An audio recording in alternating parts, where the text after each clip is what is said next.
Have you ever wondered why cutting taxes might actually increase government revenue?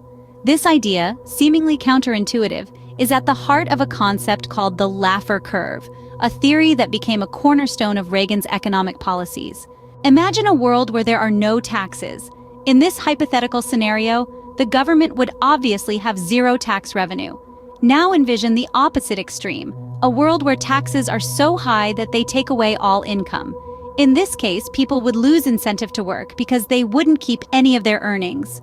As a result, the government would also have zero tax revenue. The Laffer curve exists between these two extremes. It's a representation of the relationship between tax rates and the amount of tax revenue collected by the government.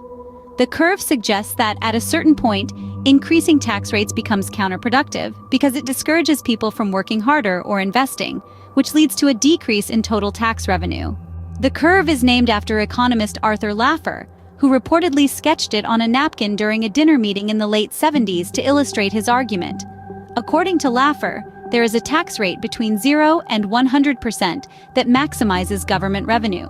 This theory was at the heart of Reagan's economic policy, often referred to as Reaganomics.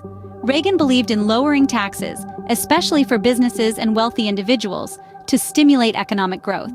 The idea was that lower taxes would give people and businesses more disposable income, which they would then spend and invest, boosting the economy and, in turn, increasing tax revenues. While the Laffer curve and Reaganomics have been subjects of controversy and debate, they have left a lasting impact on economic policy discussions.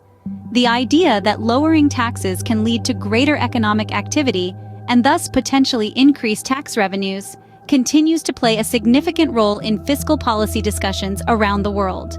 To sum up, the Laffer curve is a theory that suggests there is an optimal tax rate that maximizes government revenue. It argues that both extremely high and extremely low tax rates can lead to reduced tax revenue.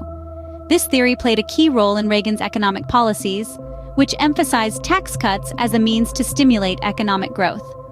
Despite debates over its validity and applicability, the Laffer curve remains a central concept in discussions of economic policy.